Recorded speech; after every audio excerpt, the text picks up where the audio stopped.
शंकर की शरण में जाना प्रारंभ कर दो, एक बेलपत्र शिव को चढ़ाना प्रारंभ कर दो, शंकर की अविरल भक्ति करना प्रारंभ कर दो, शंकर पर दही का लेपन कर कर उसका पूजन अर्चन कर कर एक दुर्वा शिव को चढ़ाना प्रारंभ कर दो। शंकर से जितना तुम लाड़ लड़ा सकते हो उतना लाड़ लड़ा लो, उतनी भक्ति कर लो। जो शंकर के मंदिर में झाड़ू लगा लेता है, जो शंकर के मंदिर में सफाई कर देता है, जो शंकर के मंदिर की रौनक रंगत बढ़ा देता है, जो शंकर के मंदिर में प्रकाश कर देता है, जो शंकर के मंदिर में उजियाला कर देता है। एक चोर शिवजी के मंदिर में कमंडल चुराने के लिए गया था और शंकर भगवान के मंदिर में से कमंडल चुराता है, खुद के कपड़े जला लेता है। शंकर भगवान उसको कुबेर का भंडारी बना देते हैं। जो शिव के मंदिर में रौनकता देता है, शंकर के मंदिर में सेवा करता है, शंकर के मंदिर में अर्चना। एक पत्राया है, देखिए, शिव पुराण की कथा कहती है अगर कहीं नहीं जा सकते तो तुम्हारे घर के नजदीक में जो शिवालय है वहां पर सावन के महीने में 2 लोटा जल लेकर भगवान शिव को समर्पित करने के लिए जाइए। आप शिव के दरवाजे पर जब जाएंगे, शंकर की चौखट पर जब जाएंगे, शिव के द्वार जब पहुंचेंगे तो एक सुख का अनुभव अपने आप आएगा। बाबा देवादिदेव महादेव कैलाश पर बैठे हैं, मां जगत जननी उनके लिए पकवान बनाती है, श्रेष्ठ पकवान शिव जी के सम्मुख में जाते हैं।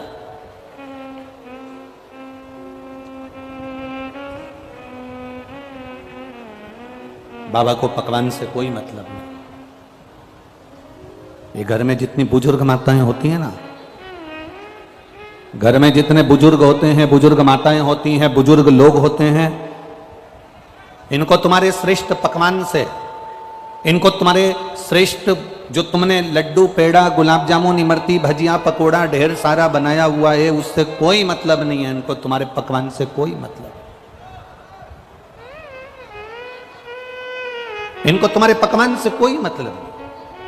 इनको अगर मतलब है तो केवल एक चीज से मतलब है, आप घर के बुजुर्ग को लड्डू मत दीजिए, आप घर के बुजुर्ग को मिठाई मत दीजिए, आप घर के बुजुर्ग को नमकीन मत दीजिए, आप घर के बुजुर्ग को अगर कुछ अच्छा बनाकर नहीं दे सकते मत दीजिए। पर शिव महापुराण की कथा कहती है कि घर के बुजुर्ग को आपकी जिह्वा की, वाणी की मिठास जरूर दीजिए, वो जीवन का एक उन्हें आनंद दे जाए। आप मत दो उनको लड्डू, मत दो पेड़ा, मत दो उनको सामग्री, पर उनको उनके भीतर जो एक तत्व छुपा है सम्मान का, उनके भीतर एक तत्व छुपा है आदर का, वो आदर का तत्व तो दो। फिर वही बात आ गई, अरे मत बुरे कर्म कर वरना पछताएगा, भगवान की आंखों से तू बच नहीं पाएगा, तू बच नहीं पाएगा। अरे ओ अज्ञानी मत करना नानी, अरे ओ अज्ञानी मत करना नानी, तेरे कर्म का फल भी तू ही पाएगा, जैसा किया तूने तेरे आगे आएगा। मत बुरे कर्म कर बंदे वरना पछताएगा, भगवान की आंखों से तू बच नहीं पाएगा, तू बच नहीं पाएगा। मकान किस किस ने बनाए? अपने अपने मकान में कौन कौन रहता? अपने अपने घर में, किराए के मकान में नहीं, अपने घर में। जम के जरा हाथ उठाओ, हाँ रख लो रख लो।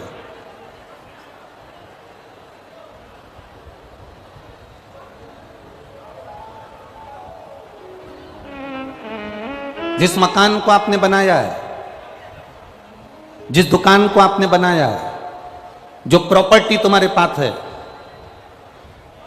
तुम्हारी वसीयत के, तुम्हारी प्रॉपर्टी के ढेर सारे हिस्सेदार रहेंगे। 4 बेटे हैं तो चारों उस प्रॉपर्टी के हिस्सेदार है। बोलो सही है कि गलत है? जम के बोलो जरा। 2 बेटे हैं तो 2 हिस्सेदार है। तुम्हारी बेटी है तो उसका भी उसमें थोड़ा सा हिस्सा है। बोलो सही है कि गलत है? चार सगे भाई एक साथ रह रहे हैं और प्रॉपर्टी तुम्हारे पास में है तो चारों भाई का हिस्सा। तीन भाई रह रहे हैं तो तीन भाई का हिस्सा। दो बेटे हैं तो दो बेटों का हिस्सा। तुम्हारे मकान में, तुम्हारी प्रॉपर्टी में, तुम्हारी वसीयत में सबके हिस्से हैं, पर तुमने जो कर्म करा है उस कर्म को भोगने में किसी का हिस्सा नहीं है, केवल तुम्हारा अकेले का हिस्सा है। उस कर्म को कोई दूसरा नहीं भोगेगा। बाप के कर्म का भोग बेटा नहीं भोगता, बेटे के कर्म का भोग बाप नहीं भोगेगा। अपने कर्म का भोग अपने को भोग, अपने कर्म का भोग हम अपना आप में अपने को भोगना पड़ेगा। तुम्हारी प्रॉपर्टी के हिस्सेदार बहुत सारे होंगे, तुम्हारी वसीयत के हिस्सेदार बहुत सारे होंगे, तुम्हारी दुकान के हिस्सेदार बहुत सारे होंगे, पर तुम्हारे झूठ बोल रहे हो, कर्म बेकार कर रहे हो, कपट कर रहे हो, किसी को अपशब्द कह दिया, किसी को ताने दे दिए, किसी को गाली दे दी, किसी का थोड़ा सा धन तुमने अपना बना लिया, उसके हिस्सेदार बहुत सारे नहीं होंगे, उसका हिस्सेदार केवल तुम हो, कोई दूसरा नहीं। इसलिए तो शिव महापुराण की कथा कहती है अपने भजन के बल को बढ़ाओ, अपने कर्म का भोग अपने को भोगना है। पहले एक बार कथा में कहा था, आप में से कई माताओं ने सुना होगा, कई भाइयों ने सुना होगा, छींक अपने को आ रही है। बोला था कि नहीं बोला था? छींक अपने को आ रही है तो क्या पड़ोसी छींकेगा? जम के बोलो जरा, जम के बोलो। नहीं। खांसी अपने को चल रही है तो पड़ोसी खांसेगा। भूख अपने को लग रही है तो क्या पड़ोसी भोजन करेगा? प्यास अपने को लग रही है तो क्या पड़ोसी पानी पिएगा? नहीं। सिर मेरा दुखा है तो गोली भी मुझे खाना पड़ेगी, पेट मेरा दुखा है तो गोली भी मुझे खाना पड़ेगी, हाथ मेरा दुखा है तो गोली मुझे खाना पड़ेगी, खांसी मुझे आई है तो खांसना मुझे पड़ेगा, अगर छींक मुझे आई है तो छींकना मुझे पड़ेगा, सिर में दर्द मेरे हुआ है तो दवाई गोली मुझे खाना पड़ेगी। उसी तरह आपने अगर कर्म बेकार करा है तो भोगना भी आपको पड़ेगा, कोई दूसरा नहीं भोगने वाला, कोई दूसरा नहीं भोगेगा। शंकर भगवान ने पार्वती जी को देखा तो माता जगतजननी को देखकर भगवान शिव मां जगतजननी को देखे कि रोज नए नए पकवान बनाकर लाती है, रोज अच्छा अच्छा भोजन बनाकर लाती है, और मैं सुख के चक्कर में, आनंद के चक्कर में ये भोजन को पा लेता हूं।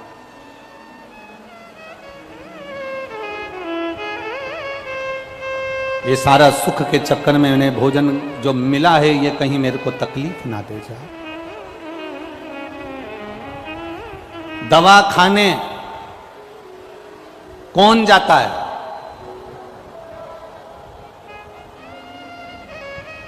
इस कथा से समझ लेना, दवा खाने कौन जाता है? जो दवा दबा के खाता है वो दवा खाने जल्दी जाता है। खूब दबा दबा के खूब खाया, जो मिल गए वो खा गए, जो मिल गए वो खाया, जो मिल गया वो खाया। जो दबा दबा कर खाता है वो जल्दी से, बोलो बोलो जम के, दवा खाने जाता। आपने अगर खाने पर कंट्रोल कर लिया, भोजन पर कंट्रोल कर लिया, थोड़े से अपनी जिह्वा पर कंट्रोल कर लिया, तो तुम्हें दवा खाने जाने की जरूरत नहीं पड़ेगी, क्योंकि दुनिया का सबसे ज़्यादा रोग, बीमारी, तकलीफ ये पेट से होती है।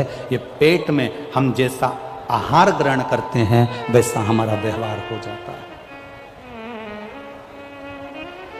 दवा खाने वही जाता है जो दबा दबा कर खाता है। जिस दिन तुमने दबा दबा कर खाना बंद कर दिया, थोड़ा बहुत आहार लो जो शरीर के लिए जरूरी है, थोड़ा बहुत पाओ जो शरीर के लिए श्रेष्ठ है। मालूम पड़े इन्होंने बिस्कुट दिया वो भी दबा कर खा गए, इसने कुरकुरा दिया वो भी रख लिया, उसने पानी का पाउच दिया वो भी रख लिया, खुद के पास बोतल रखी है तो भी पानी का पाउच वाला आया। तो इतनी आसक्ति कथा में भी, इतनी आसक्ति कि खुद के पास 2 बोतल पानी की रखी है, उसके बाद भी दे दे भैया रख लो, बिस्कुट दे दे भैया रख लो, सामान दे दे भैया रख लो, इतनी आसक्ति।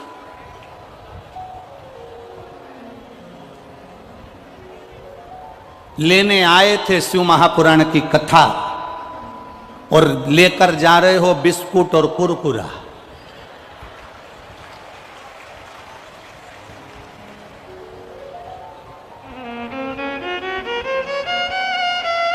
खीर मिली, खीर, हलवा मिला, पूड़ी मिली, पूड़ी। अरे भैया, एक बार अगर पेट भर कर पा लिया है ना, एक जगह जाकर बैठ गए हो ना, उसके बाद में अगर कोई बिस्कुट भी देने आए तो हाथ जोड़कर कहो, बाबा जी, भोलेनाथ जी ने खूब सारा दे दिया, अब हमें जरूरत नहीं है। जो कोई नया आ रहा हो ना, उसको दे दो, हमारे बैग में बहुत सारे बिस्कुट के पुड़े रखे हैं, आप दूसरे को प्रदान कर दीजिए, हमें नहीं चाहिए। क्या करेंगे इससे? क्या? शंभु शरणे पड़े, मांगो घड़ी घड़ी, दुख काटो, दया करी दर्शन आपो। अपनी आसक्तियों को छोड़ना है। और जब हम अपनी आसक्तियों को छोड़ देंगे तभी तुम्हें शिव भक्ति मिलेगी। हम आसक्तियों से घिरे हुए हैं। हम आसक्तियों से चारों तरफ से घिरे हुए हैं। तुम जब बिस्कुट का पूड़ा तुम्हारे बैग में पड़ा हुआ है, तुम्हारे बैग में चिप्स की पन्नी पड़ी हुई है, तुम्हारे बैग में सामान पड़ा हुआ है, और तुम उसके बाद भी अगर कोई देने आ रहा है तो ले रहे हो, तो समझ लेना कि तुम शंकर की भक्ति को जाने नहीं हो। अभी तुम अभी भी आसक्ति में पड़े हुए हो। एक 5 रुपए और 10 रुपए के बिस्कुट के चक्कर में तुमने शंकर के सम्मुख में बैठकर भी आसक्ति नहीं छोड़ी। एक बार पेट भरकर जो तुमको दे, खीर दे, पूड़ी दे, सब्जी दे, भजिया दे, पकोड़ा दे, खूब खा लो। उसके बाद कह दो कोई दूसरा अगर भूखा है तो उसको दे दो, हमको जरूरत नहीं, हमारा पेट भरा। आसक्ति से परे हो जाए। शिव जी ने कहा कि अगर मैं पार्वती जी के संग में यहां रह रहा हूं तो मैं भगवान की भक्ति नहीं कर पा रहा हूं। शंकर भगवान अपना स्थान छोड़ दिए।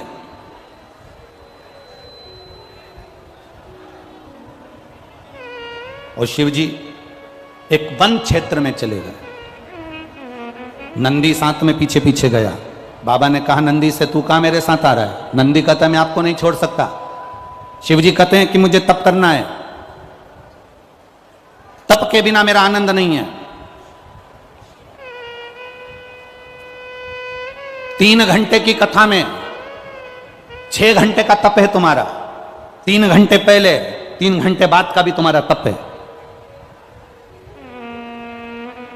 आज पानी गिरने के कारण बस जितने भी श्रोता भाई बहन इधर उधर हैं, सब खड़े खड़े, कब से खड़े हैं इंतजार में। और जब से खड़े खड़े शिव महापुराण की कथा का रसतत्व ग्रहण कर रहे हैं, ये तप है तुम्हारा, ये साधना है तुम्हारी।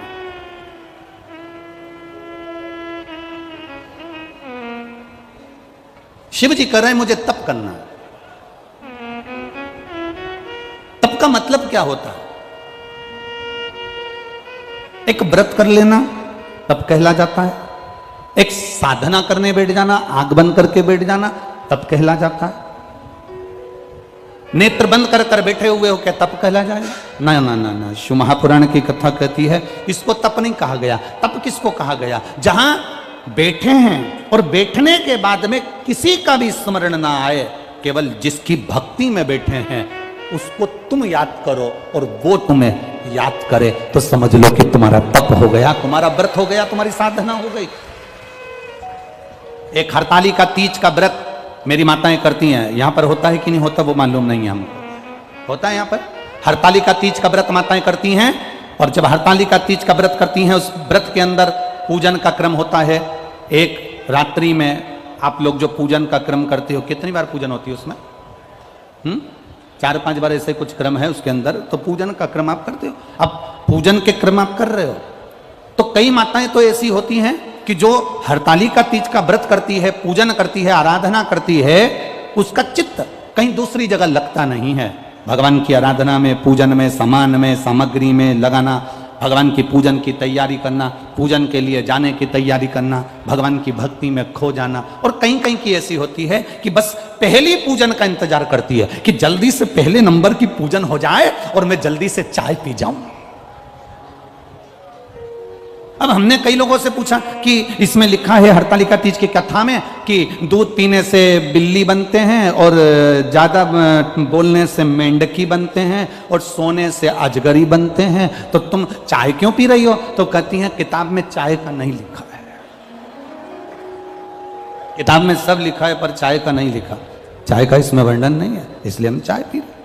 शिव पुराण कह रही है भगवान शंकर की भक्ति, तुम तप करो। शंकर भगवान तप करने के लिए वन क्षेत्र में चले गए, वन क्षेत्र में बैठकर मेरे देवादिदेव महादेव ने जब तप करना प्रारंभ करा, नंदी से कह दिया सुन नंदी, मैं यहां तप कर रहा हूं, किसी को मत बताना कि कोई आया है, और अगर पार्वती कोई परिवार का व्यक्ति आ जाए तो तेरे मुख को तू हिला देना, तेरे गले में पड़ी हुई घंटी से मैं समझ जाऊंगा कि परिवार का कोई भी व्यक्ति मुझे लेने के लिए आ गया। अब भगवान हजारों वर्ष का तप करने के लिए बैठ गए, और हजारों वर्ष का तप करने के लिए बैठे, उसी समय पर माता पार्वती जी ने श्री गणेश जी और सदानंद कार्तिकेय जी को बुलाकर कहा कि तुम्हारे माता पिताजी ना जाने कहां चले गए। भगवान गणेश जी से कहा, सदानंद कार्तिकेय जी से कहा जाकर जरा पता करो शंकर भगवान गए कहां पर है, शिव जी कहां है, जाओ जरा जल्दी से मालूम करो। अब कार्तिकेय बाबा भगवान श्री गणेश जी दोनों गए पिताजी का पता लगाने के लिए। ढूंढते ढूंढते एक वन क्षेत्र में पहुंच गए, और उस वन क्षेत्र में गणेश जी ने स्त्री का रूप ले लिया। उस वन क्षेत्र में सदानंद कार्तिकेय जी ने भी स्त्री का रूप लिया। गणेश जी ने भी चुंदड़ी ओढ़ ली, सदानंद कार्तिकेय जी ने भी चुंदड़ी ओढ़ ली। गणेश जी गणेशी बन गए, कार्तिकेय कृति बन गए, दोनों बनकर वन क्षेत्र में घूम रहे थे। तभी शिव जी के श्वास की गर्जना भगवान गणेश और सदानंद कार्तिकेय को हो गई, पर होने के बाद दोनों भूल गए कि रास्ता कौन सा है, किस मार्ग से हम आए थे और किस मार्ग से हमको जाना है। अब रास्ता भूल गए तो इन्होंने अपनी माता को याद करा। मां ने विचार करा पार्वती जी ने, मेरा गणेश नहीं आया, मेरा सदानंद कार्तिकेय नहीं आया। अब पार्वती जी गणेश को भी ढूंढने जा रही हैं, कार्तिकेय को भी ढूंढने जा रही हैं और शंकर भगवान को भी ढूंढने जा रही हैं। तो एक वन क्षेत्र में जाने से पहले पार्वती जी ने भिलनी का रूप रख लिया।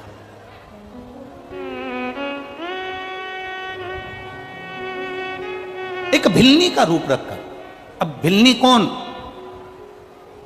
जिसको कुछ नहीं आता, केवल जानती है कि परमात्मा है पर उसके सिवाय कुछ नहीं। शिव महापुराण की कथा कहती है किसी सदगुरु के पास जाना, घर के बुजुर्गों के पास जाना, घर के वृद्ध के पास जाना, परमात्मा के पास जाना, तो एकदम खाली होकर जाना। खाली होने से मतलब क्या है? ये दिमाग में ज्यादा अकल लेकर या ज्यादा बुद्धि लेकर कि दादी से ज्यादा तो मुझ में अकल है, मेरे पिताजी से ज्यादा तो मुझ में अकल है, मेरी माँ से ज्यादा तो मुझ में अकल है, बहू सोचती है सास से ज्यादा तो मुझ में अकल है, मैं पढ़ी लिखी, मैंने ये करा, मैंने इंजीनियरिंग करी, मैंने सीए करा, मैंने ये पढ़ाई करी, मैंने एमबीए करा। सास में कितनी अकल है? वो तो 8वीं फेल है। सास भले 8वीं फेल होगी, सास भले 5वीं फेल होगी, पर सास रहते रहते रहते रहते परिवार में जो तुम्हारी जितनी उम्र है, सास उतने साल तो दुनिया के धक्के खाकर आई होगी, तो उसमें अकल तुमसे ज्यादा होगी, ये निश्चितता है। भले वो 5वीं फेल हो, भले वो 6वीं फेल हो, भले वो 7वीं फेल हो, भले वो 8वीं फेल हो, पर उसकी चित्तवृत्ति में उसने कितना कितना संघर्ष किया है। घर के बुजुर्ग ने कितना संघर्ष किया। ये उसके पास में कंपनियों में पूछा जाता है तुमने कौन सी कंपनी में पहले जॉब करी है, उसका प्रमाण पत्र दिखाइए। दिखाना पड़ता है कि ये मैंने इस कंपनी में मैंने जॉब करी है, मेरा ये प्रमाण पत्र है। सास के पास में वो प्रमाण पत्र है जो बहू को दिखा देती है कि मैंने ये किया है। और होना चाहिए एक 4 इंजीनियर टोपी लगा लगा कर एक आड़ा टेढ़ा पाइप उसमें तार डाल रहे थे। 4 इंजीनियर 8 दिन से परेशान हो गए पर वो तार उसके अंदर नहीं गया। एक गांव का व्यक्ति निकलता था, वो इंजीनियर को देखकर बड़ा दुखी होता था कि इनसे तार इस पाइप के अंदर नहीं जा रहा, आड़ा टेढ़ा पाइप, इसमें वो तार नहीं जा रहा। बड़ा दुखी होता था, बड़ा दुखी। गांव के व्यक्ति ने इंजीनियर साहब से कहा, इंजीनियर साहब ये तार मैं डाल दूं? 4 इंजीनियर बोले इसमें अक्ल तो है नहीं गांव वाले में, और कह रहा है तार में डाल दूं। ले डाल के बता, हम इंजीनियर हैं, ये सॉफ्टवेयर है, ये इलेक्ट्रिक है, ये ऐसा है, वो ऐसा है, ले तू डाल दे। उसने कहा लाओ इंजीनियर साहब। वो गया गांव में, एक चूहे को पकड़ कर ले आया, चूहे की पूंछ से तार को बांधा, पाइप में छोड़ दिया, पाइप से चूहा बाहर, तार निकल के बाहर हो गया। कभी कभी ऐसा होता है, हम जिसको मूर्ख समझ रहे हैं, हम जिसमें सोचते हैं इसमें तो अक्ल ही नहीं है, इसमें तो बुद्धि ही नहीं है। कभी कभी वो एक टीचर ने अपने स्टूडेंट से पूछा, बच्चे से, मैं दिल्ली से प्रयागराज हवाई जहाज से गया, दिल्ली से प्रयागराज जाने में मुझे 2 घंटे लगे, बताओ मेरी उम्र कितनी है? अब स्टूडेंट से पूछ रहा टीचर, मैं हवाई जहाज से, एरोप्लेन से दिल्ली से प्रयागराज गया, प्रयागराज जाने में मुझे 2 घंटे लगे, तो जितने स्टूडेंट बैठे हैं वो बताएं कि मेरी उम्र कितनी है।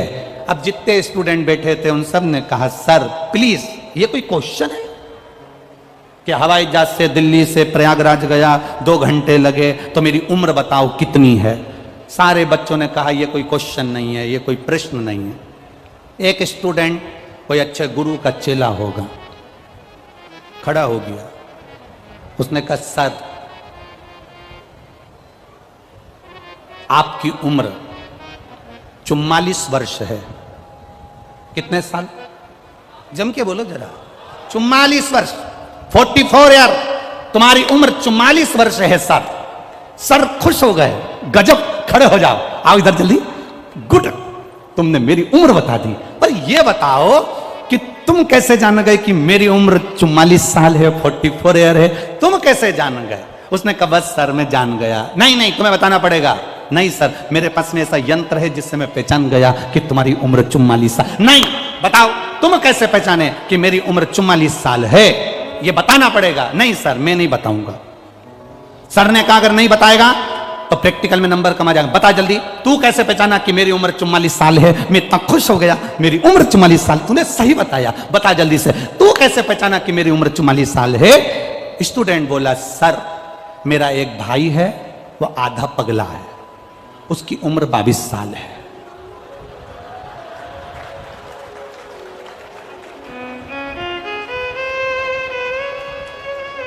मेरा एक भाई है, वो आधा पगला, उसकी उम्र कितनी है? 22। तो तुम्हारी कितनी? मतलब तुम पूरे पगले हो। इसमें उसको अंदाजा है, उसकी चित्त भक्ति में अंदाजा है। ए बाबा,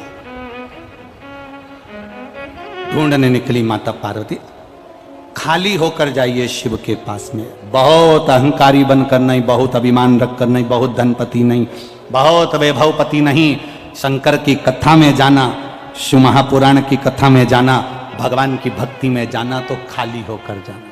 खाली। आज तो आप कथा 2 बजे से 5 बजे तक सुन रहे हो इस पावन प्रागण्य में। कल की कथा टीवी पर तो 2 बजे से 5 बजे तक आएगी, पर यहां इस कथा स्थल पर जो कथा होगी कल की, वो सुबह 8 बजे से 11 बजे तक होगी।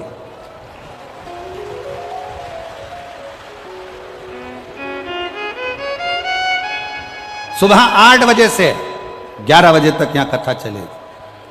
और ध्यान देना, कथा टीवी पर 2 बजे से 5 बजे ही आएगी, पर भक्त सुबह 8 बजे से 11 बजे तक।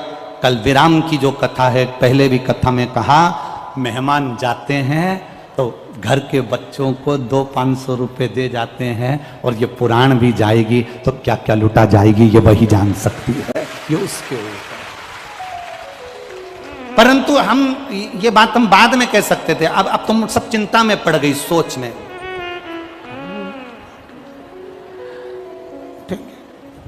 उठेंगे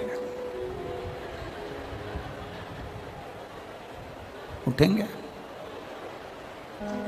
अब निवेदन है घर में झगड़ा करके मत सोना। एक पति पत्नी आपस में झगड़ा कर लिया और झगड़ा कर कर पति को पहले कहीं जाना होता था तो पत्नी से कह देता था तो पत्नी जगा देती थी। आज ऐसा झगड़ा हुआ पति पत्नी में तो पति ने एक पर्ची में लिख दिया कि सवेरे मेरे सर एयरपोर्ट पे आ रहे हैं और मुझे सुबह जल्दी 5 बजे एयरपोर्ट पहुंचना है, तो तुम मुझे सुबह 4 बजे जगा देना। पर्ची पे लिख के उसने पत्नी के पलंग पर जो तकिया था वहां रख दिया। पत्नी ने पढ़ा, ठीक है। दूसरे दिन वो सुबह 9 बजे उठा। उसने उठते से ही गुस्सा करना चाहा कि तूने मुझे जगाया नहीं, पर पास में एक पर्ची पड़ी थी, 2 पर्ची पड़ी थी, 3 पर्ची पड़ी थी। उसमें लिखा हुआ था उठ जाओ 3 बज गई है, उठ जाओ 3:30 बज गई है, उठ जाओ 4 बज गई है। अब जैसा तेरा गाना वैसा उसका बजाना। तुम ऐसा झगड़ा करके मत सोना, नहीं तो सवेरे तुम्हें कोई उठाए नहीं। तुम तो क्योंकि रात को 10-11 बजे तो तुम यहाँ से जाते हो, हैं आते हो रात को। मैनपुरी के लोग यहाँ रात को आते हैं ना, तो खूब मेला का आनंद लेने के लिए, दर्शन करने के लिए, भक्तों के भजन का आनंद लेने के लिए। अब जाए और मालूम पड़े सवेरे 8 बजे मुझे जाना है, जाना है, जाना है, जाना है, तो सुबह कल कथा का समय सवेरे 8 बजे से 11 बजे तक रहेगा और टीवी पर 2 बजे से 5 बजे तक रहेगा। चित्त वृत्ति में रहे, खाली होकर जाइए शिव के द्वार पर। कोई अभिमान नहीं, कोई अहंकार नहीं, कोई आसक्ति नहीं, कोई वासना नहीं, कोई काम नहीं, कोई लोभ नहीं, कोई तृष्णा नहीं, एकदम खाली होकर जाइए। और जो शिव के द्वार पर खाली होकर जाता है, गुरु के दरवाजे पर, बड़ों के दरवाजे पर, बड़ों के पास जो एकदम खाली होकर गया, उसको सब मिल गया, सब कुछ।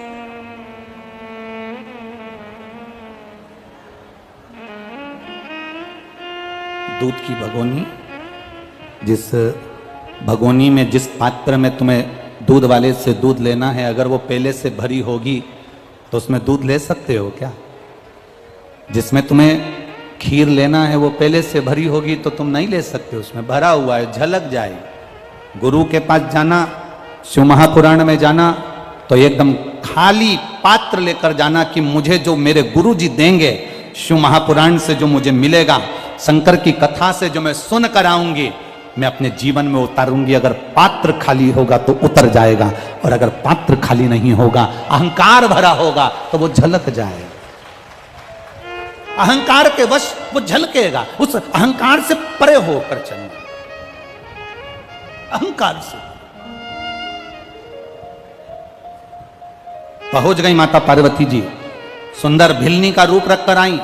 भिलनी का रूप रखकर जैसे ही माता पार्वती जी ढूंढते ढूंढते उस क्षेत्र में पहुंची, भूल गई माता पार्वती जी भी। शिव जी के ढूंढते ढूंढते अपने पुत्र को, पुत्री को ना जाने कहां है, कहां पहुंच गए, कैसे हैं, कहां गए, ढूंढते ढूंढते पहुंची। इतने में नंदी ने माता पार्वती को देखा और शिव जी के लिए उन्होंने मुंडी हिलाना प्रारंभ कर दी। शंकर जी समझ गए पार्वती जी मुझे लेने के लिए आ गई। शिव जी ने देखा कि नंदी का मुख उधर है, मतलब पार्वती उधर खड़ी है। इतने में शंकर भगवान उठकर खड़े हुए। पार्वती, गणेश, कार्तिकेय और गणेश दोनों स्त्री के रूप में आ गए और पार्वती जी भी वहां भिलनी के रूप में आकर शिव जी का दर्शन करी। शंकर भगवान से कहा प्रभु जी कृपा करिए, हम यहाँ आकर मार्ग भूल गए, इसलिए निवेदन है हमें सत मार्ग की ओर बताएं। शंकर की कथा कहती है, शिव महापुराण की कथा स्वयं भूले हुए को भी मार्ग प्रशस्त कर कर परमात्मा के दरवाजे तक पहुंचा देती है। शिव महापुराण की कथा भटके हुए को भी परमात्मा का सत मार्ग बता देती है। शिव जी का वो मंदिर आज भी भूलेश्वर, मतलब शिव जी वहां कर भूल गए थे, पार्वती वहां कर भूल गई थी, गणेश जी वहां कर भूल गए थे। सारी दुनिया में केवल एक मंदिर है भूलेश्वर महादेव का, जहां पर ये भूलेश्वर महादेव, पूना से सोलापुर के बीच में एक शंकर का मंदिर आता है भूलेश्वर महादेव का, जहां पर भगवान शंकर कि मंदिर में गणेश जी स्त्री के रूप में हैं, कार्तिकेय जी स्त्री के रूप में हैं और पार्वती जी भिलनी के रूप में विराजमान हैं। जहां पर नंदी भगवान शिव से कह रहे हैं, ये भूमि भूलेश्वर बाबा यहां कर हम भूल गए, ऐसी कृपा करो कि इस स्थान पर जो आए और एक लोटा अगर जल भूले से भी चढ़ा कर चले जाए तो वो संसार सागर में कभी ना भूले, परमात्मा के सतमार्ग की ओर चलता रहे, वो भूलेश्वर महादेव। कभी आप लोग अगर पुणे जाएं, महाराष्ट्र में अगर पुणे की ओर जाएं तो पुणे से लगभग 70-80 किलोमीटर की दूरी पर भूलेश्वर महादेव का एक मंदिर पड़ जाता है, जहां पर पहुंचकर भगवत भजन की एक कीर्ति बढ़ जाती है, एक आनंद की अनुभूति बढ़ जाती है।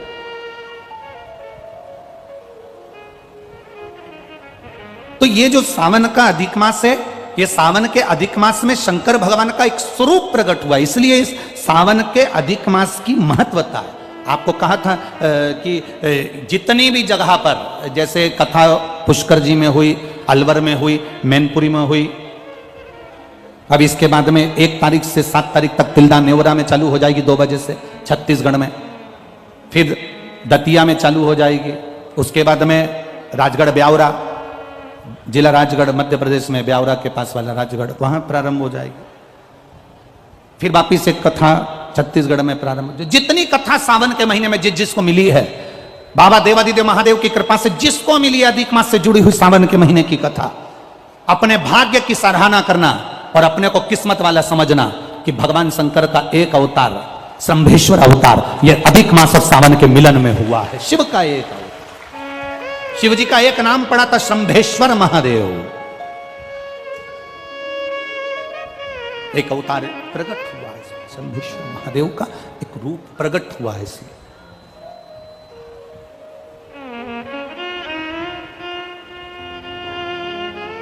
इसलिए आप लोगों से बारंबार हम कहते रहे हैं, नरसिंह भगवान का क्रोध समाप्त नहीं हुआ।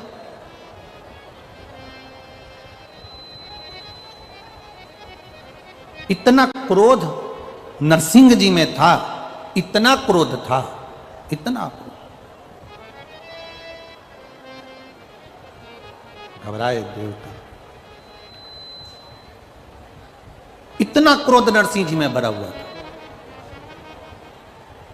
अब जब नरसिंह जी में इतना क्रोध था कि भगवान नरसिंह जब बैकुंठ में प्रवेश करे तो बैकुंठ में प्रवेश करते से ही बाबा आवाज पकड़ रहा है, नरसिंह जी जैसे बैकुंठ में प्रवेश करे, अपने बैकुंठ में जैसे जाने लगे तो लक्ष्मी जी भी बैकुंठ छोड़कर चली गई।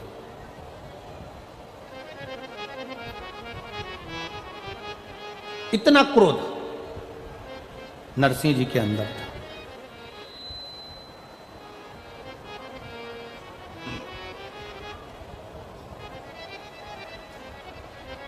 अब नरसिंह जी उसी क्रोध में इंद्रलोक पहुंच गए।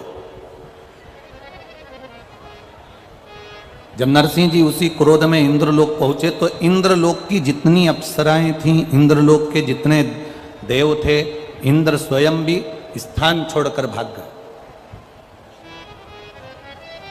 अब एक बात का अंदाजा लगाकर रखना अपने जीवन में, व्यक्ति को जब क्रोध आता है ना तो वो गुस्सा कर कर अपशब्द बोल तो देता है, पर यह अंदाजा नहीं लगा कर पाता कि जो तुमने क्रोध में बोला है वही क्रोध का बोला हुआ एक दिन तुम्हारे सम्मुख में आकर खड़ा हो जाता।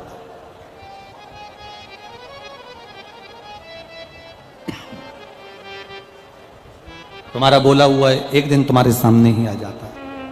इसलिए वाणी ऐसी बोलिए जो मन का आपा खोए। पर आज के जमाने में लोग बोलते हैं वाणी ऐसी बोलिए जो जम के झगड़ा होए, पर उससे मत बोलिए जो तुमसे तगड़ा होए। तो यहां तो शास्त्र कह रहा है कि प्रेम की वाणी से आप रिझाने का प्रयास, और जितनी प्रेम की वाणी से आप रिझाने का प्रयास करोगे उतनी वाणी से आप किसी को अपना बना सकते हो।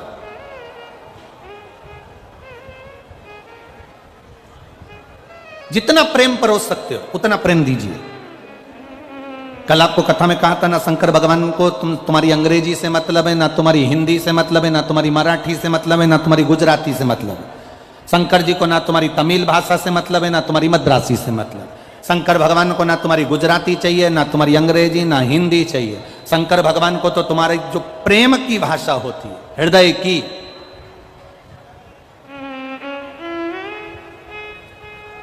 निर्मल मन सो मोहित पावा, मोहि चल छिद्र कपट न भावा। भगवान को तुम्हारे प्रेम की भाषा से रिझा सकते हो। जितनी प्रेम की भाषा तुम प्रकट कर सकते हो उतना करिए।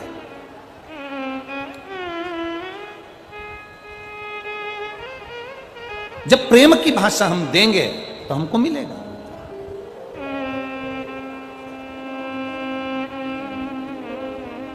नरसिंह भगवान का क्रोध बढ़ गया, इतना क्रोध नरसिंह भगवान का बढ़ा कि वो इंद्र के यहां गए तो इंद्र छोड़कर भाग गए। आपके गुस्से के कारण, आपके क्रोध के कारण आपका परिवार त्रस्त हो रहा है।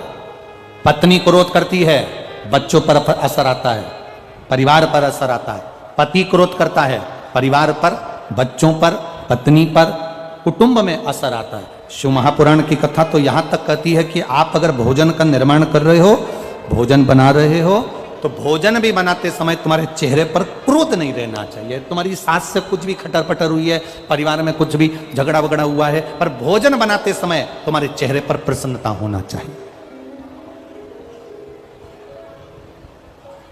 ये शिव भक्ति, शिव महापुराण। आप लोग अपने अपने घर से पूड़ी सब्जी बनाकर